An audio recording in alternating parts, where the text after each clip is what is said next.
Disorder है आदमी के दिमाग का, वो 12 साल की उम्र के बाद ही पैदा होता है। इसके पहले बच्चों की जो थिंकिंग होती है वो काफ़ी ऑपरेशनल होती है, कॉन्क्रीट होती है, लेकिन जो एब्स्ट्रैक्ट थिंकिंग है, highest order of the thinking है, वो 12 साल के बाद डेवलप होती है। अगर हम बच्चे को जो टीचिंग है वो 12 साल के बच्चे के आगे के लिए जो टीचिंग होना चाहिए, अगर हम वो पहले देने लगते हैं तो उससे बच्चे के दिमाग के अंदर डिफेक्ट पैदा हो सकते हैं, उसके अंदर विकार या बीमारियां पैदा हो सकती हैं। अच्छे होने के बजाय या पर्सनालिटी डेवलपमेंट के नाम पे हम उनका नुकसान कर सकते हैं फायदा करने की अपेक्षा।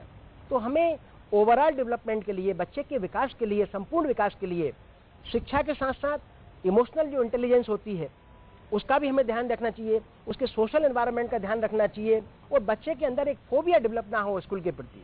वैसे ये बात जैसे अभी बताई है उन्होंने कि भाई शिक्षा में चेंज हुए हैं, वातावरण में चेंज हुए हैं, टीचर्स ज़्यादा अकाउंटेबल है, पेरेंट टीचिंग मीटिंग होती है और OH होते हैं, दूसरे कई प्रकार के प्रोविजन दिए हैं, ऐसा नहीं है कि नहीं है, पर हमें जो है थोड़ी उसकी गुणवत्ता पे और ध्यान देना चाहिए। हमें मतलब ये देखना चाहिए हमारे जो बच्चा है वो अपने आप में एक इन्वायरमेंट के साथ आता है, और हर बच्चे की जो नीड्स होती है वो अलग अलग होती है। हम सारी नीड्स को जनरलाइज नहीं कर सकते हर बच्चे के लिए, कि हमने एक प्रोग्राम बना लिया कि साहब हमने कहा कि साहब एग्जाम आ रहे हैं, अब स्ट्रेस ना हो बच्चों को, तो हमने सबको शिक्षा देना शुरू कर दी, टाइम पे सोया करो, टाइम पे खाना खाया करो, अच्छा न्यूट्रिशन लिया करो, तो आप ये करा करो, तो आप वो करा करो, पूरे साल तो कोई मतलब नहीं रहता है। देखिए एक बहुत ही गलत तरीका बताने का भी। एक बच्चा जो अपने एक सिस्टम से पढ़ता है पूरे साल तक, उसका अपना रूटीन होता है, अपना अपना तरीका होता है, और आप एग्जाम के 5 दिन पहले उससे कहोगे तुम सब चेंज कर लो, अब तुम प्रोटीन खा लो, तो तुम कार्बोहाइड्रेट खा लो, तो तुम विटामिन खा लो, तो इससे तुम्हारी ब्रेन तेज हो जाएगा। ये सब व्यर्थ की बातें हैं, ऐसे कुछ नहीं होता है। इससे बेहतर है अगर हम चाहते हैं कि हमारा बच्चा अच्छा करे और अच्छा डेवलपमेंट अच्छा हो, तो हमें उसकी प्लानिंग पहले से करना चाहिए। हमें उसको स्ट्रेस मैनेजमेंट करने का तरीका पहले से बताना चाहिए, ना कि हम एकदम जब सर पे कोई चीज आ गई अब उसको चेंज करना बहुत मुश्किल होता है। जैसा आपने बात की, पेरेंट्स के मनोभाव ऐसे होते हैं कि बच्चा अच्छा कर सके इसके लिए वो सारी तैयारियां करते हैं। कुछ पेरेंट्स भी हैं हमारे साथ, हम उनसे बात करेंगे। आप बताइए, आपका भी बच्चा है, छोटा है, कि क्या अभी परीक्षाओं के लिए आपने क्या तैयारियां कराई और आगे उसका एडमिशन हो अच्छे स्कूल में, इसके लिए आप खुद कितना तनाव में और उससे कितनी तैयारियां करा रही हैं? मेरा बच्चा तो अभी प्री नर्सरी में है। अभी मैं नहीं समझती कि प्री नर्सरी में बच्चे को के ऊपर स्ट्रेस डालना चाहिए। प्री नर्सरी में बच्चा सिर्फ जाना सीखता है, बैठना सीखता है, पेरेंट्स से दूर होता है।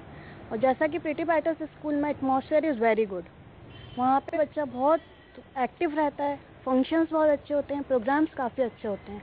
ये सब चीज़ों से बच्चे पे बहुत अफेक्ट पड़ता है। नेक्स्ट स्टेप जब बच्चा दूसरे स्कूल में जाता है तो उसको फैमिलियर हो जाता है एटमॉस्फेयर से। जैसे फेस्टिवल्स होते हैं, प्रोग्राम्स होते हैं, अदर सेक्शंस के बच्चे ऑल्सो कंबाइन होते हैं उसमें, इस तरह से बच्चा उसमें एडजस्ट हो जाता है। जी, जैसा उन्होंने कहा कि जब बच्चे प्ले स्कूल्स में होते हैं तो जो फेस्टिवल्स होते हैं, जो प्रोग्राम्स होते हैं, वो उन्हें काफ़ी ज़्यादा फ्रेंडली बनाते हैं, स्कूल के एटमॉस्फेयर से, पेरेंट्स से दूर होने पर भी उनको मदद करते हैं, और यही सब होता है बड़े स्कूल्स में भी। लेकिन हम एक बार फिर फर्नांडिस जी से जानना चाहेंगे, जो KG1 की टीचर हैं, कि जब बच्चे रोते हैं, चिड़चिड़ाते हैं, आपने कहा नर्सरी राइम्स पढ़ाते हैं, लेकिन ये भी जाहिर तौर पे सही बात होगी कि जब 70 बच्चे आपकी क्लास में हैं तो सारे उतनी जल्दी एडजस्ट नहीं कर सकते।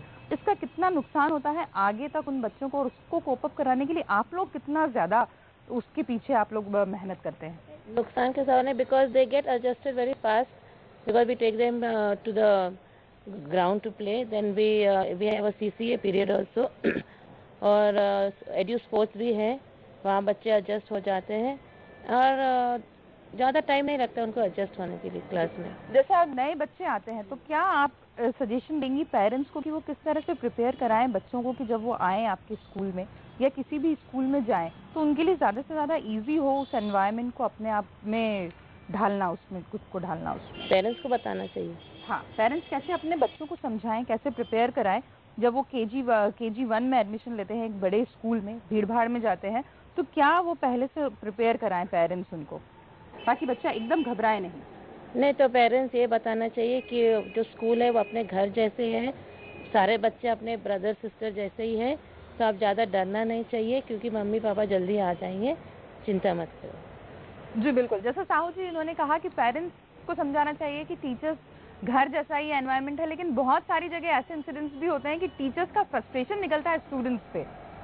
कई बार छोटे बच्चों के केस में अभी हाल ही की एक घटना है, बच्ची KG1 की थी, उस स्कूल में वो डायरी ले जाना भूल गई तो टीचर ने 3री मंजिल से नीचे बैग फेंक दिया। इस तरह की घटनाएं कितना मानसिक तौर पे उनको बच्चों को प्रभावित करती हैं। और कैसे टीचर्स भी वो स्ट्रेस मैनेजमेंट करें जो बच्चों तक ना पहुंचे? देखिए, हमें ये नहीं भूलना चाहिए कि टीचर भी एक व्यक्ति है और उसकी अपनी समस्याएं होती हैं। अब टीचर के अपने फ्रस्ट्रेशन होते हैं, अपना एंगर होता है। ये ओवरऑल जो जिम्मेदारी होती है जो स्कूल प्रशासन की होती है बेसिकली, तो उनको ये देखना चाहिए कि भाई हमारे टीचर भी प्रसन्न रहें, पेरेंट्स का भी ध्यान रखा जाए और बच्चों को भी इस प्रकार का वातावरण दिया जाए जिससे कि उनके अंदर फ्रस्ट्रेशन या एंगर या बदले की भावना पैदा ना हो। होता क्या है कि कई स्कूलों में हमने देखने में आया है कि एक बुलिंग एक होता है, बच्चों को एक दूसरे के ऊपर कमेंट्स करना, किसी कॉम्प्लेक्स को लेकर के बोल देना। कोई बच्चा छोटा है तो उसके बारे में, कोई लड़का हैप्पी है, फिजिकली स्ट्रांग है, तो उसको कुछ तो भी कमेंट्स कर देता है। इससे बच्चों के अंदर बहुत ज्यादा हीन भावना पैदा होती है और कई बार तो हीन भावना इतनी होती है कि बच्चे एक दूसरे का मर्डर कर देते हैं। या कुछ बच्चे ऐसे होते हैं, मान लो उनको रिवॉल्वर मिल गया घर में, तो बैग में रख के लिए जाएंगे, क्या कल मुझे इसको मारना है। और ये बच्चे का जो माइंड होता है बहुत सेंसिटिव होता है और बच्चा जो है, इन बातों का प्रभाव बच्चे के दिमाग पे और लोगों की अपेक्षा, बड़े लोगों की अपेक्षा ज्यादा होता है, क्योंकि उसका माइंड जो होता है वो इमेच्योर होता है। अब हम टीचर की बात ले लें, कई बार क्या होता है कि टीचर का जो इंटेंशन खराब नहीं होता सामान्यतः, किसी बच्चे को डांटने का या कुछ कहने का, या कोई किताब नहीं लाया, कोई बात भी हो गई है, तो अधिकतर टीचर का इंटेंशन मेरे हिसाब से खराब नहीं होता है। और कई बार हमें ये नहीं भूलना चाहिए कि टीचर भी इंसान होते हैं, उनसे भी मिस्टेक हो सकती है। और कई बार कुछ लोग ये भी समझते हैं, वीआईपी बन जाते हैं स्कूल में जाकर के, पेरेंट्स जो होते हैं वो भी टीचर को प्रेशर डालते हैं। तो ये एक प्रकार का बड़ा अजीब सी समस्या पैदा हो जाती है हर एक के लिए। और जब टीचर चाहता है कि सारे बच्चे एक जैसा करें और एक बच्चे को अगर लिबर्टी देने को कहा जाए तो ये संभव नहीं होता टीचर के लिए भी। तो ये स्कूल प्रशासन, टीचर, पेरेंट्स, बच्चे, जब तक हम एक प्रकार का ऐसा माहौल नहीं पैदा करते जिसमें हर एक की समस्या को सुना जाए, उसकी नीड्स को समझा जाए और हर बच्चे की नीड्स के हिसाब से अगर हम कार्य करते हैं, तो कोई, मेरे ख्याल से कोई ऐसा कारण नहीं है कि हम बच्चे को ज्यादा हेल्प कर सकें, उसकी स्ट्रेस को कम कर सकें और वो स्कूल में अच्छे से एडजस्ट हो जाए।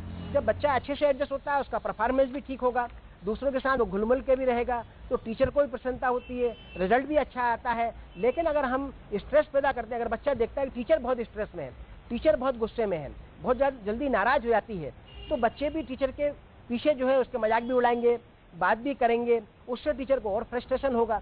तो इसको हम बोलते हैं ओपन कम्युनिकेशन। तो दुबे जी है हमारे साथ, राधा रमन कॉलेज से है, हम उनसे भी जानना चाहेंगे कि आप कभी गुजरे होंगे इस दौर से भी, ऐसे बदलाव आपने देखे होंगे बच्चों में भी, किस तरह से टैकल किया आपने पूरी? मैं आपको धन्यवाद करूंगा आपके आमंत्रण के लिए और सभी शिक्षा शास्त्रियों को नमन करता हूं जो यहाँ पे उपस्थित हैं। मैंने जीवन में सबसे पहले ये कहूँगा कि बच्चा जो है उसकी पहली प्राथमिक शिक्षा उसका परिवार है। वहीं से वो जो अपने आचार विचार को देखता है, सुनता है, सीखता है और वो इस चीज़ को महसूस करता है कि मेरे परिजन अपने बुजुर्गों के साथ कैसे हैं, अपने परिवार में कैसे हैं, अपने बड़ों के साथ कैसे हैं, समाज में कैसे हैं। इसी शिक्षा दीक्षा के साथ वो प्ले स्कूल में जाता है और वहाँ वो अपने मित्रों के साथ उसी तरह का जुड़ाव पैदा करता है, उसी तरह का रहन सहन रखता है। उसके बाद जो है वो अगली क्लास में जाता है। मेरा हमेशा एक चीज़ पे जोर रहा है कि माँ बाप को ये चाहिए कि बच्चों को अपने से जोड़ के रखें और बच्चा जो है उनसे जुड़ के रहेगा तो अपनी समस्याएं, अपनी परेशानियों को किसी से न कहने के बाद भी अपने माँ बाप से कहेगा, अपने परिवार से कहेगा, तो उसकी सारी समस्याओं का हल रहेगा, उसका निराकरण रहेगा। किसी भी गलत चीज़ को करने से पहले वो अपने माँ बाप से चर्चा करेगा, परिवार से चर्चा करेगा, तो मुझे नहीं लगता कि कभी गलत करेगा। जी बिल्कुल। मैं एक बार फिर वाजपेयी जी की तरफ आऊंगी। जिस तरह से बात हुई टीचर्स के फ्रस्ट्रेशन पे, अभी हमने कुछ देर पहले बात की थी, एक बार वापस टीचर्स के फ्रस्ट्रेशन पे आएंगे।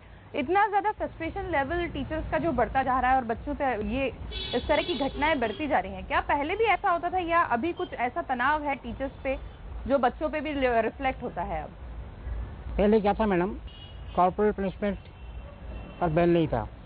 अब एक तो समस्या ये आ गई है कि बच्चे को